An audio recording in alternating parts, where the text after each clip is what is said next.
So, Sporting Lisbon 2, Arsenal 2. We have something to go for in the second leg, Kenny. It weren't pretty on the eye. Some very poor lackadaisical defending again. Nearly see goal of the season from Gabriel Martinelli. It's a shame he can't pick his head up when he's clean through on goal. But it weren't the worst performance I've seen from Arsenal, but it weren't the prettiest. We made a lot of changes tonight as well. It weren't the full-strength team. But overall, how did you feel that game went, mate? Well, that team was still good enough to do well in Lisbon, but Lisbon played exactly how they play against Spurs, home and away. Edwards was fantastic for them. I thought Marito played really well for them as well. I thought San Just in the second half made some runs, and I think what it is that the theme is that yes, we have a lot of possession, but the minute we lose the possession on a turnover, we create clear-cut chances. And when I mean clear-cut, we're not even talking half chances. You know what I mean? And I think that's the biggest worry. And that could cost us silverware this season. I'm not just talking about in this competition, but in the league as well. You can't keep on doing that. I know people say, yeah, we had Vieira, we had Jorginho, we had Xhaka, but we do this sometimes with Thomas Partey. And I think one of the things that Arteta did really well was that after we got the second goal, he managed to get Gabriel on, he got Partey on, and he kind of and Tomiyasu on for Zinchenko. I'll get to him in his performance as well because I think that needs to be discussed as well.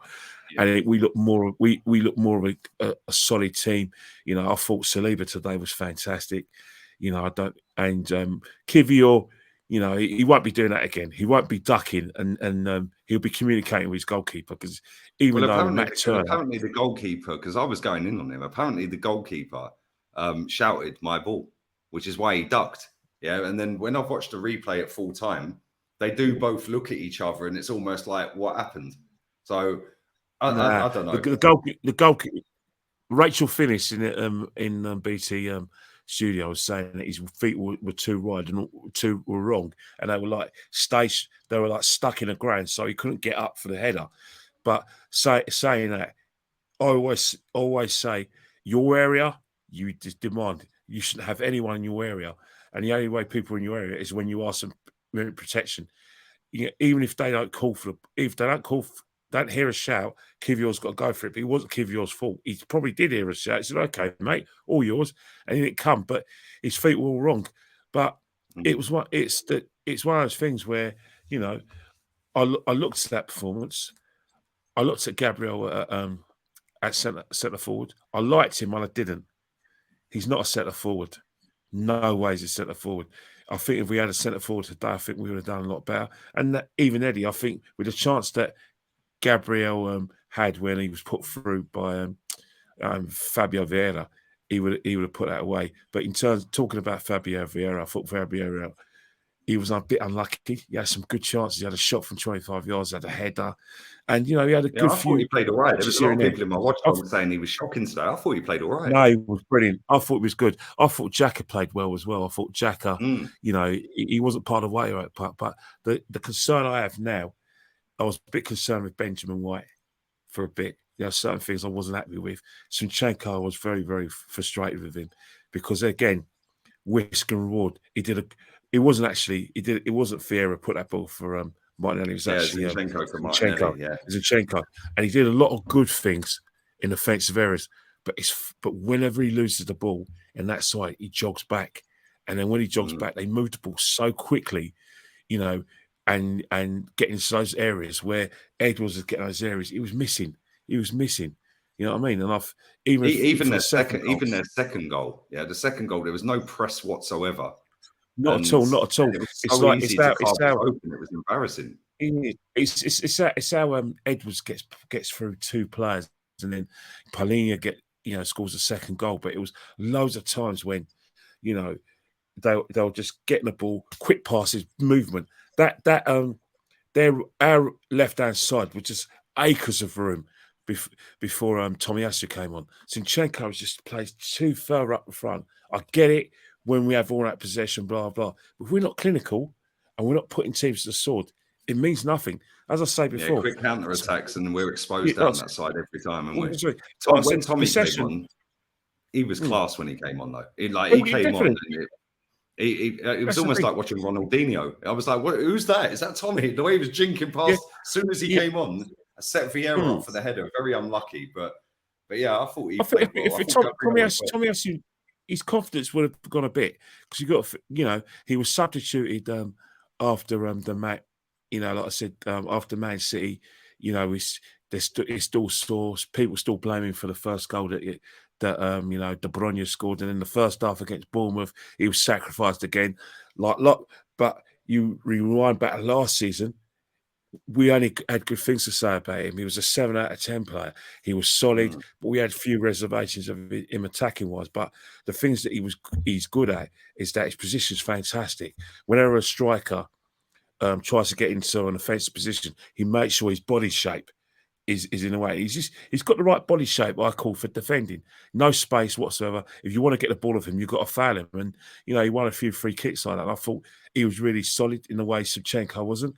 And I think it's a bit of concern because, there's no doubt Shevchenko's the number one left back. But with the way we're playing, I think the calls for maybe Kieran Tierney to sort of go to, shore it up a bit. He shouts loudly because you think about it. We got Fulham at the weekend.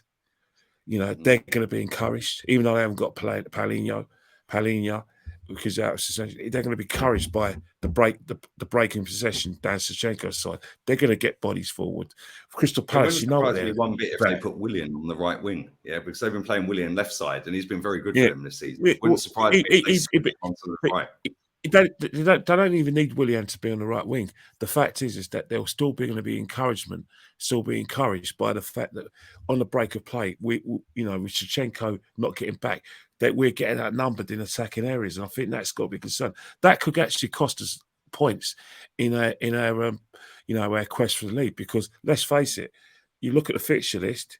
It's very friendly towards us, very to a certain extent. If you take out Man City, Liverpool, and Newcastle away, but when Bournemouth, who were very poor, in my opinion, during that game, can create 4 clear-cut chances, and you've got Sport of Lisbon again creating clear-cut chances. It has to be concerning. Shevchenko has to be concerned from from a defensive point of view. Mikel Arteta has to be that kind of guy. Mikel Arteta is all about organisation. He was definitely about organisation during the lockdown season. He was definitely about organisation this season, and he has to be concerned with the amount of chances we're conceding because I mean, 2-1 tonight before we got that equaliser. They were clean through on goal, and exactly they could have. A decent striker would square it, and they've got a tap in. They go 3-1. Paulinho, score. Yeah. If Paulinho had some decent pace, he wouldn't have taken that shot early because he didn't have pace. He took the shot early. If it was someone like, with a bit of pace, maybe even Morito's got a bit of pace. If he was in that position, he would have taken a couple of touches, gone through, and then would have had a clean strike goal. Paulinho got excited. So, it's things like that. We're creating and conceding too many chances. On a good side, though, I thought Reece Nelson. I was happy with him. I felt for him actually because I think there were times when he was making those runs down left hand side, and he had acres weren't getting the ball. Nobody finding it's not so stat. I think we're too intricate in it. When you've got players like Shevchenko, you've got players like Jorginho. Yeah, it's almost like we're trying to find the perfect goal or the perfect pass rather than being direct. I thought Saka was very quiet tonight. Like he didn't have a lot of service. He wasn't helped a lot, but it wasn't his game today. It wasn't his game today. I think his game was more about tracking back and trying to provide them. But that's credit to him, I suppose, as well, because everyone knows he's our danger guy. Yeah, so it's almost like mark him out the game. Yeah, they ain't got Odegaard playing today. They ain't got Thomas Partey playing today. Yeah, so if we mark him out the game and we stop Zinchenko, then we can counter down Zinchenko's side, and they pretty much got their game plan spot on. Well, definitely, we scored a deflected goal. I mean, that poor guy, man. Yeah, he got a yellow card for a foul where he won the ball. Yeah, and he got suspended for the next game. He won the ball, and then he scores an own goal. Like he must have been gutted. I think the whole of Porto should be gutted because I think that kind of killed the game for Porto from an attacking point of view. Lisbon. To extent that It's just that they should have gone 3-1 up. They conceded 2-2, 2-2. Mentally, that's got into their brain. Psychologically, they're thinking, "Oh my God, we're playing quite well." And And they've if still we nicked something. still looks like, and then you look at the situation when they look at players like Martinelli making that burst of pace. He's still got a bit of quality. They got Vieira getting in those little pockets, and he got Saka still a bit of a danger man. I think it was one of those cases where you went, you know what? Yeah, I think both sides let's thought, get out of here with a yeah, draw. I thought both sides. It's probably the second with last 15 minutes. Both sides think, you know what? There's no away goals at the Yeah. Emirates. Let's just have a shootout, and that's what it is. It's still 0-0. If it's a draw, regardless of whether it's extra time or not, it's going to go to extra time and brave penalties. So there's still a lot of mileage in this game. But one thing what I'm talking about in terms of this game and future games, stop conceding chances, because at the end of the day, we're not always going to be able to get that third goal to win matches. We're not always going to be able to get that second goal to win matches. We may not even score. Opposition teams may defend for their lives, and they may keep a clean sheet. But with us conceding clear-cut chances, we're going to come unstuck. Like I said, it's the Premiership and it's the Europa League. Anyone can win Europa League. Anyone could beat one in the Premiership. Form goes right out the window, especially if you concede the chances we concede in big games. 100%. Listen, make sure you follow Kenny Ken 1972, people.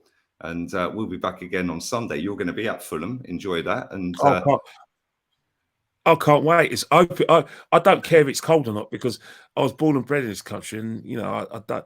Even when it's hot, it's cold. There's no breeze.